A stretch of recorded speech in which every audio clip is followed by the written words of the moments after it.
everyone, welcome to our channel Login It. In this video, I will guide you on how to log in your Amazon Chime account. So if you want to log in your Amazon Chime account and conduct meetings and chats, this video is just for you. Follow the simple steps and you'll be able to do it.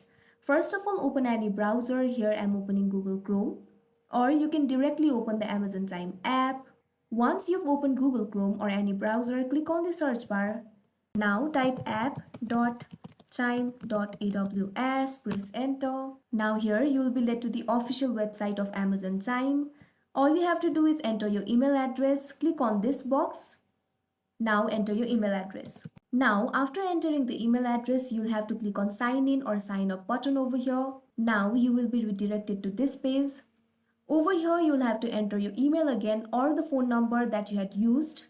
Now you have to click on continue. Now here you'll be redirected to this page. Here you have to enter your password. Now tap on the sign in button over here.